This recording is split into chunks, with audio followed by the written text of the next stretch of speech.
BEd BSc part 3 online classes में आपका स्वागत है। आज अपन बात करते हैं सेकंड जो अपनी ऋतु थी उष्ण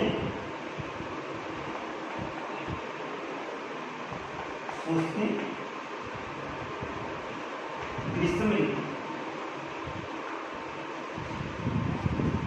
पहले अपन ने शीत ऋतु का अध्ययन किया था। आज अपन बात करते हैं उष्ण शुष्क ग्रीष्म ऋतु की बात करते हैं। उष्ण शुष्क ग्रीष्म ऋतु की अगर अपन बात करें तो ग्रीष्म ऋतु में तापमान अधिक होता है, वायुदाब कम होता है, वर्षा की मात्रा क्या होती है, कम होती है। इस ऋतु का अध्ययन करें तो इस ऋतु में तापांतर भी अधिक पाया जाता है। भारत के संदर्भ में अध्ययन करें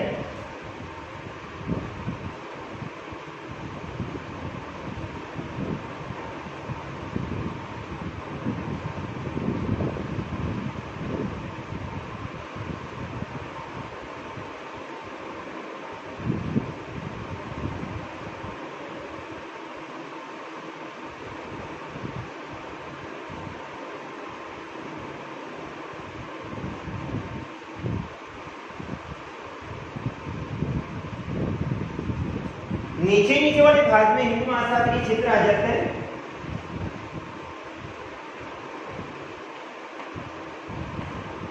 दो भाग हो गए,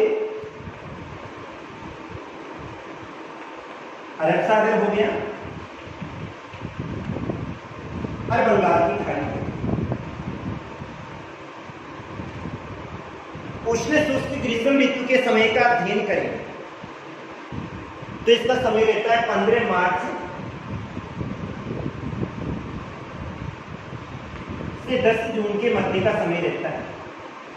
समय का अध्ययन करें तो समय कितना रहता है, 15 मार्च से लेके और 10 जून तक का इसका समय रहता है। अब संपूर्ण पृथ्वी के संदर्भ में अध्ययन करें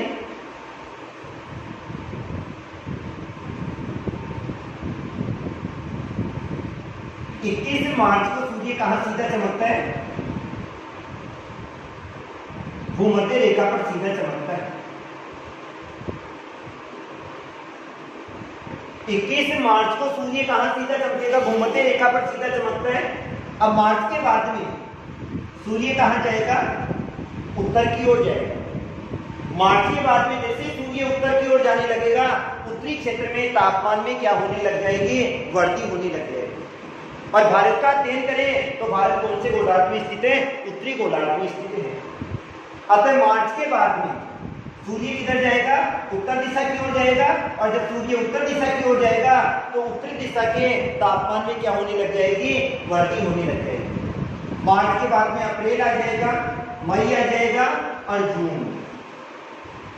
21 जून को सूर्य कहां सीधा चमकेगा, कर्क रेखा पर सीधा चमकेगा। 23.5 डिग्री जो अक्षांश रेखा है, इस अक्षांश रेखा को कर्क रेखा कहा जाता है। और 21 जून को सूर्य कहां सीधा चमक रहा है, कर्क रेखा पर सीधा चमक रहा है। अतः यहां पर तापमान में क्या हो जाएगी, वृद्धि हो जाएगी। तापमान में वृद्धि क्यों होगी, क्योंकि इसका मुख्य कारण है सूर्य का उस समय लंबवत चमकना है। सूर्य की किरणें कैसी पड़ती है, सीधी पड़ती है। और सीधी पड़ने के कारण से भारत वाले क्षेत्र के तापमान में क्या हो जाएगी, वृद्धि हो जाएगी। मार्च के समय का अध्ययन करें, जनवरी फरवरी दोनों शीत ऋतु के अंतर्गत आती है। अतः जनवरी और फरवरी में तो शीत ऋतु रहती है, लेकिन मार्च के बाद में तापमान में क्या होने लग जाती है, वृद्धि होने लग जाती है। मार्च का अध्ययन करें तो इस समय 21 मार्च को संपूर्ण पृथ्वी पे 12 घंटे का दिन होता है, 12 घंटे की क्या होती है, रात होती है।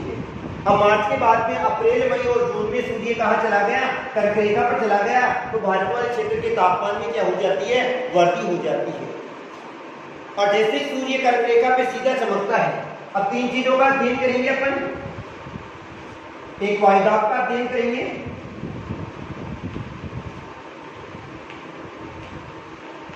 दूसरा तापमान का अध्ययन करेंगे और तीसरा अध्ययन करेंगे अपन वर्षा का अध्ययन करेंगे। सबसे पहली बात आती है वायुदाब। मार्च के बाद में पहले सूर्य इधर था मार्च के बाद में सूर्य उत्तर की ओर जाएगा। और जब सूर्य उत्तर की ओर जाएगा तो संपूर्ण भारत वाले क्षेत्र में तापमान में क्या होने लग जाएगी, वृद्धि होने लग जाएगी। केवल तटवर्ती क्षेत्रों को छोड़कर। तटवर्ती क्षेत्रों को क्यों छोड़ते हैं? क्योंकि तटवर्ती क्षेत्रों में न तो अत्यधिक सर्दी होती है और न ही अधिक क्या होती है, गर्मी होती है। अतः तटवर्ती क्षेत्रों के तापमान में कोई भी अंतर नहीं पाया जाता है, लेकिन जैसे जैसे आंतरिक भाग की ओर जाते हैं तापमान में क्या होने लग जाती है, वृद्धि होने लग जाती है। तापमान और वायुदाब दोनों में आपस में उल्टा संबंध पाया जाता है। उल्टा संबंध कैसे होता है? तापमान में अगर वृद्धि होती है तो वायुदाब क्या हो जाएगा, कम हो जाएगा। तापमान में वृद्धि होगी तो वायुदाब क्या हो जाएगा, कम हो जाएगा।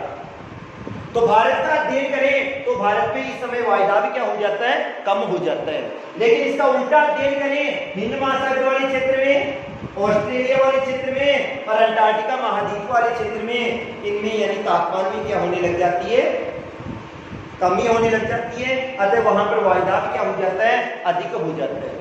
एक तरफ भारत वाले क्षेत्र में वायुदाब कम है और दूसरा महासागरीय क्षेत्रों में वायुदाब क्या हो जाता है, अधिक हो जाता है।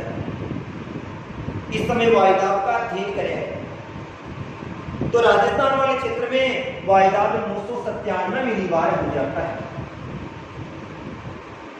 कितना हो जाता है, 997 मिलीबार हो जाता है। इस समय का अध्ययन करें तो यहाँ पर व्यापारिक पवन चलती है और व्यापारिक पवन कहां से चलती है, डोल्ड्रम पेटी से चलती है। तो इस क्षेत्र में पवन इधर से इधर की ओर चलती है, अर्थात व्यापारिक पवनें चलती है। तो जैसे ही उष्ण शुष्क ग्रीष्म ऋतु आती है भारत वाले क्षेत्र में तापमान में वृद्धि हो जाती है, अतः वायुदाब क्या हो जाता है, कम हो जाता है। ताकि उत्तरी क्षेत्र का अध्ययन करें तो यहाँ का वायुदाब कितना रह जाता है, 997 मिलीबार रह जाता है। इसके बाद में आ जाता है तापमान। मार्च में सूर्य भूमध्य रेखा पर सीधा चमकता है और मार्च के बाद में सूर्य उत्तर की ओर बढ़ने लगता है और जिस स्थान पे सूर्य की किरणें सीधी पड़ती है वहां पर तापमान में क्या हो जाती है, वृद्धि हो जाती है। और भारत में कर्क रेखा पर सूर्य की किरणें सीधी पड़ने के कारण से वहां पर तापमान में क्या हो जाती है, वृद्धि हो जाती है। इस समय का अध्ययन करें तो तटवर्ती क्षेत्रों को छोड़कर, क्योंकि तटवर्ती क्षेत्रों में स्थल समीर चलता है और जल समीर चलता है, अतः तटवर्ती क्षेत्रों को छोड़कर संपूर्ण भारत के तापमान में क्या हो जाती है, वृद्धि हो जाती है। तटवर्ती क्षेत्रों में स्थलीय और जलीय पवनें चलती है, अतः यहाँ पर तापमान में वृद्धि नहीं होती है। राजस्थान का अध्ययन करें तो इस समय राजस्थान में तापमान में और भी वृद्धि हो जाती है और श्रीगंगानगर के तापमान का अध्ययन करें तो श्रीगंगानगर का तापमान इस समय 51 डिग्री सेंटीग्रेड पहुंच जाता है। राजस्थान में सर्वाधिक तापमान में वृद्धि हो जाती है, लेकिन राजस्थान में एक और विशेषता पाई जाती है, यहाँ पर तापांतर अधिक पाया जाता है। तापांतर का मतलब होता है दिन के समय तापमान में जितनी वृद्धि होती है रात के समय तापमान उतना ही क्या हो जाता है, कम हो जाता है। अतः यहाँ का तापांतर अधिक पाया जाता है। इस समय न्यूनतम तापमान 21 डिग्री सेंटीग्रेड रहता है और तापमान में इस वृद्धि का मुख्य कारण है सूर्य की किरणों का कर्क रेखा पर क्या है, लंबवत चमकना है। इसके बाद में आ जाती है वर्षा। उष्ण शुष्क ग्रीष्म ऋतु का अध्ययन करें तो इस समय भारत में तापमान में क्या हो जाती है, वृद्धि हो जाती है। तापमान में वृद्धि होगी तो वायुदाब क्या हो जाता है, कम हो जाता है। और जब वायुदाब कम होता है तो दूसरे स्थान से पवन आती है, लेकिन इस समय महासागरीय क्षेत्रों से पवन नहीं पहुंच पाती है और वायुदाब के अंतर के कारण से यहाँ पर केवल चक्रवातीय दशाएं उत्पन्न होती है। अतः भारत में चक्रवातों के द्वारा वर्षा होती है। इस समय का अध्ययन करें तो पश्चिम बंगाल और असम वाले क्षेत्र में यहाँ पर चक्रवातीय दशाएं उत्पन्न हो जाएगी और चक्रवातीय दशाएं उत्पन्न होने के कारण से यहाँ पर थोड़ी बहुत वर्षा होती है। संपूर्ण भारत वाले क्षेत्र में इस समय वर्षा नहीं हो पाती है, लेकिन असम वाले क्षेत्र में और बंगाल वाले क्षेत्र में इस समय थोड़ी बहुत वर्षा होने लग जाती है। और जब ये वाली वर्षा होती है तो चाय के जो पौधे होते हैं उन पे नई पत्तियों का आगमन हो जाता है। अतः चाय के पौधे के लिए ये वाली वर्षा क्या होती है, महत्वपूर्ण होती है।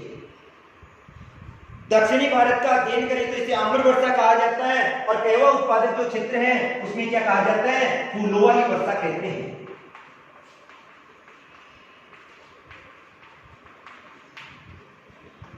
दक्षिणी भारत में तो क्या कहेंगे, आम्र वर्षा कहा जाता है, और जहां पर कहवा उत्पादक क्षेत्र है उनमें नए फूल आ जाते हैं, अतः उसे क्या कहा जाता है, फूलों वाली वर्षा कहा जाता है। और जिन क्षेत्रों में ये वाली वर्षा होती है उन क्षेत्रों के लिए जीवनदायी होती है, अतः इस वर्षा को महत्वपूर्ण माना जाता है। लेकिन जून वाले क्षेत्र का अध्ययन करें तो तटवर्ती क्षेत्रों में तूफान की स्थिति उत्पन्न हो जाती है, और यहां पर जेट स्ट्रीम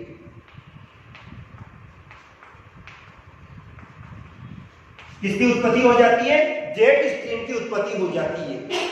जेट स्ट्रीम का मतलब होता है पवन का दोलन करते हुए समय के अनुसार वर्ताकार कक्ष में घूमने क्या कहलाता है, जेट स्ट्रीम कहलाता है।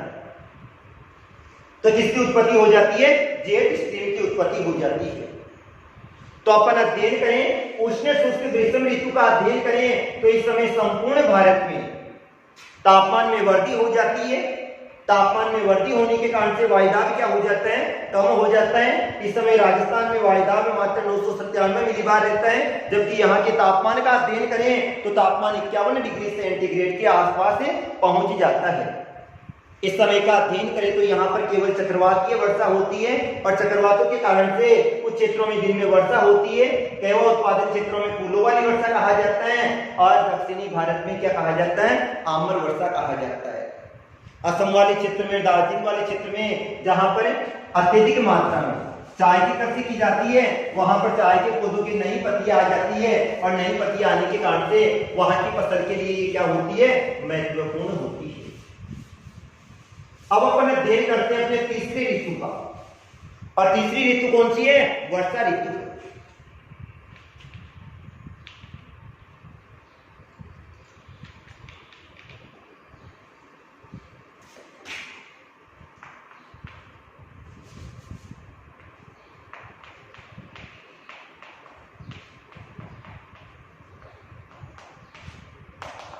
अपन बात कर रहे हैं वर्षा ऋतु। वर्षा ऋतु का अध्ययन करें तो जून के बाद से लेके जुलाई, अगस्त और सितंबर, जून के बाद से लेके अर्थात 15 जून से लेके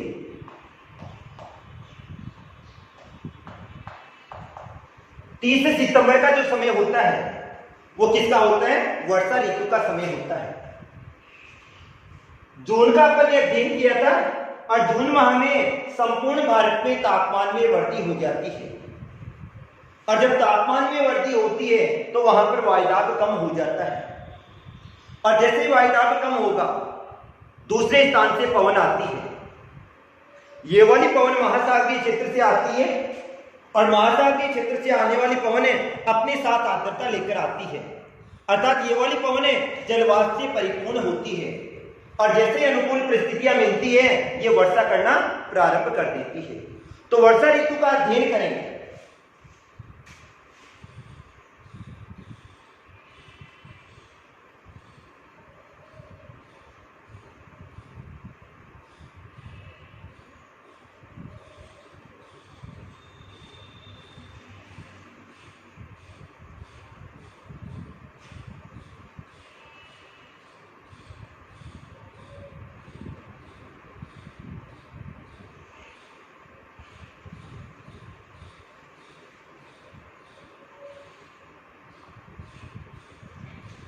इक्कीस मार्च को तो सूर्य कहां पर था, वो मध्य रेखा पर।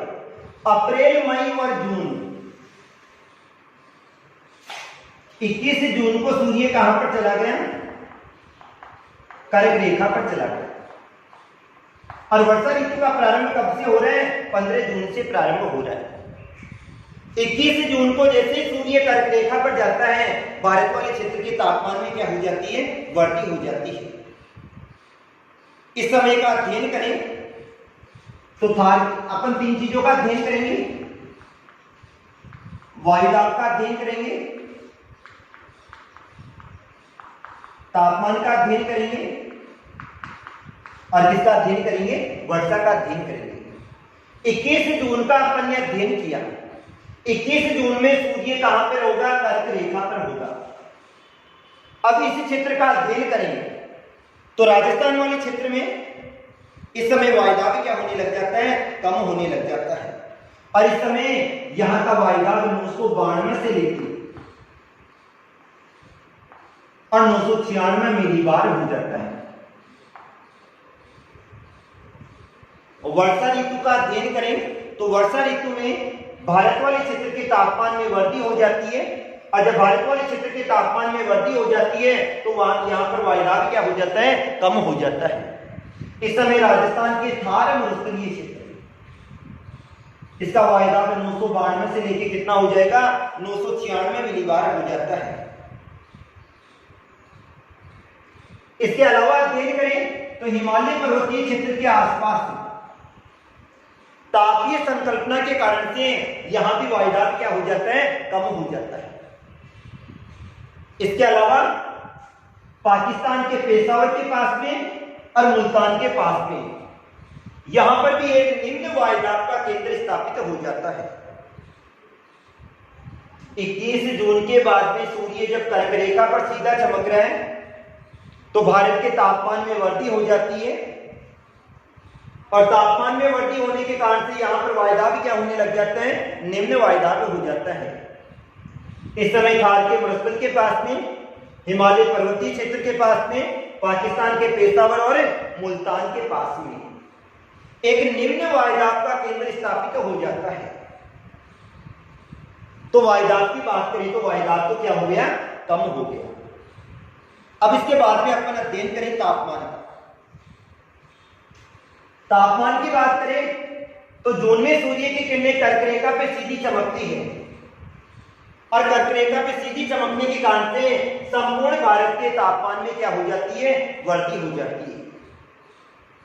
इस समय संपूर्ण आकाश में काले रंग के बादल छा जाते हैं, और बादलों की स्थिति होने के कारण से सूर्य का प्रकाश धरातल तक तो आ जाता है, लेकिन वापस प्रकाश नहीं जा पाता है।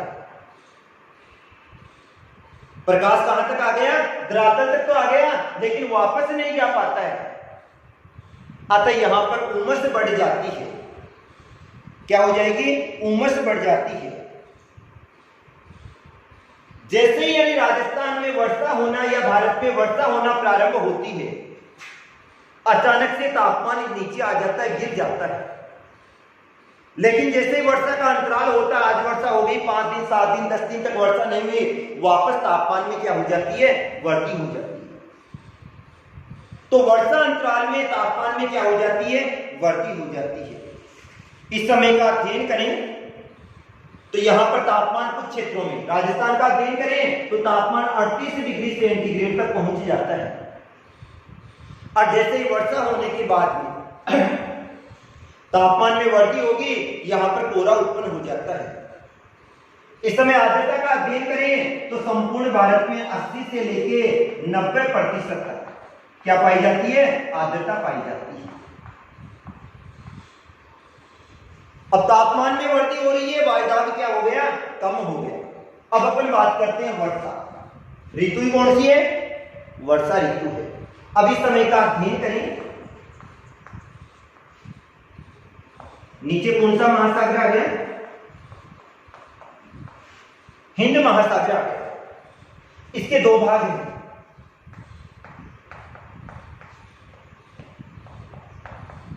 एक अरब सागर हो गया और दूसरा बंगाल की खाड़ी हो गई। दो भाग हो गए। एक कौन सा हुआ? अरब सागर हो गया, और दूसरा कौन सा हो गया? बंगाल की खाड़ी हो गई। 21 मार्च के बाद में जब सूर्य उत्तरायण होता है, जिससे उत्तरी भारत में गर्मी बढ़ने लगती है, और इस समय अंतर उष्ण कटिबंधीय अभिसरण क्षेत्र उत्तर में हिमालय की ओर खिसकने लगता है, और हिमालय तथा तिब्बत का पठार गर्म होने से हवाएं गर्म होकर ऊपर उठने लगती है। इस समय की स्थिति का अपन ने अध्ययन किया था। भारत के तापमान में क्या होने लग जाती है? वृद्धि होने लग जाती है। अतः अंतर उष्ण कटिबंधीय क्षेत्र हिमालय पर्वत के पास में और तिब्बत के पठार के पास में स्थापित हो जाता है। और तिब्बत के पठार के पास स्थापित होने के कारण से यहां पर प्रति चक्रवात, चक्रवात का उल्टा क्या हो जाएगा, प्रति चक्रवात, तो यहां पर प्रति चक्रवात की स्थिति उत्पन्न हो जाएगी। प्रति चक्रवात का मतलब होता है हवाएं बाहर से कहां चल रही है, केंद्र की ओर चल रही है। नहीं, ये तो चक्रवात नहीं, हवाएं केंद्रीय भाग से कहां पर चलती है, बाहर की ओर। केंद्र में कौन सा वायुदाब होगा, उच्च वायुदाब, और बाहर की ओर कौन सा होगा, निम्न वायुदाब। जबकि चक्रवात में उल्टा होता है, प्रति चक्रवात में केंद्र में उच्च दाब है और बाहर की ओर निम्न वायुदाब रहता है। तो कौन सी दशा उत्पन्न हो गई, प्रति चक्रवाती स्थिति उत्पन्न हो जाती है, जिसके कारण से पूर्वी जेट पवनों का निर्माण होता है। इसके बाद में ये वाली पवनें मेडागास्कर के उच्च वायुदाब वाले केंद्र में स्थापित होकर वहां पर हैडली सेल का निर्माण करती है। हैडली सेल का मतलब है पवन का मार्ग कैसा हो जाता है, चक्राकार हो जाता है। और जैसे हैडली सेल का निर्माण होता है, तापमान में क्या हो जाती है, वृद्धि हो जाती है। अब स्थिति क्या होगी, संपूर्ण भारत में इस समय तापमान अधिक हो गया और वायुदाब क्या हो गया, कम हो गया। ठीक इसी समय हिंद महासागरीय क्षेत्र में यहां पर वायुदाब क्या रहता है, उच्च वायुदाब रहता है। भारत में तो इस समय कौन सा वायुदाब रहा, निम्न वायुदाब। हिंद महासागरीय क्षेत्र में इस समय कौन सा वायुदाब रहा, उच्च वायुदाब रहा। और एक सीधी सी बात है, पवन हमेशा उच्च दाब से किधर चलती है, निम्न दाब की। पवन किधर चलती है, उच्च दाब से निम्न दाब की ओर चलती है। अतः हिंद महासागर से और ऑस्ट्रेलिया वाले क्षेत्र से पवन किधर चलने लग जाती है, भारत की ओर चलने लग जाती है।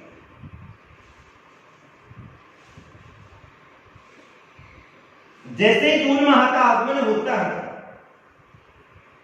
तटवर्ती क्षेत्रों में वर्षा होना प्रारंभ हो जाती है।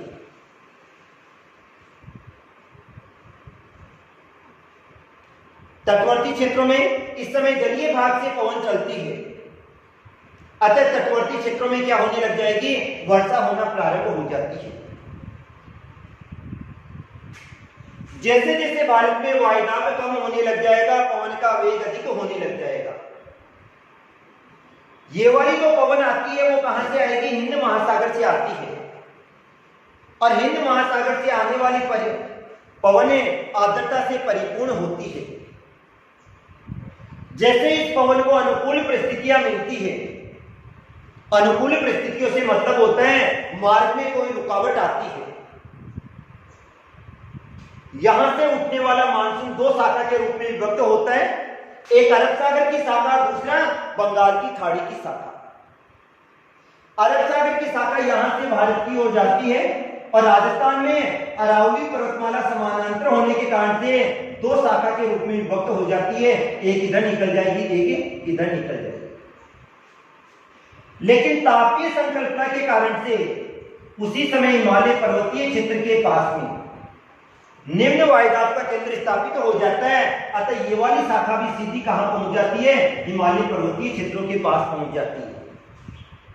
और हिमालय पर्वतीय क्षेत्रों का अध्ययन करें तो अनुकूल परिस्थितियां मिलती है, ये मानसून को रोकने में समर्थ होती है। और जैसे ये मानसून को रोकती है, हिमालय पर्वतीय क्षेत्र के पास में वर्षा होना प्रारंभ हो जाती है। इसी समय का अध्ययन करें तो बंगाल की खाड़ी की शाखा भी इन्हीं क्षेत्रों में चली जाती है और जाकर यहां से टकराती है। और इस समय गारो, खासी और जैंतिया की पहाड़ियों के पास में सर्वाधिक वर्षा होती है। कहां पर, गारो, खासी और जैंतिया की पहाड़ियों के पास में सर्वाधिक वर्षा होती है। ये वाली जो मानसून की शाखा थी, ये गंगा के डेल्टा को पार करती हुई चेरापूंजी होके और कहां पहुंच गई, गारो, खासी और जैंतिया की पहाड़ियों के पास पहुंच गई। केरल वाले क्षेत्र का अध्ययन करें तो यहां पर मानसून 1 से लेकर 5 जून तक पहुंच जाता है। लेकिन जैसे जैसे आंतरिक क्षेत्र का अध्ययन करते हैं 15 जून, 20 जून, 25 जून, 30 जून के लगभग मानसून पहुंचता है। अर्थात जो क्षेत्र समुद्र से जितना दूर होता है मानसून को पहुंचने में उतना ही अधिक समय लगता है और इन क्षेत्रों में वर्षा होना प्रारंभ हो जाती है। और मासिन राम गांव सबसे अधिक जो वर्षा हो रही है,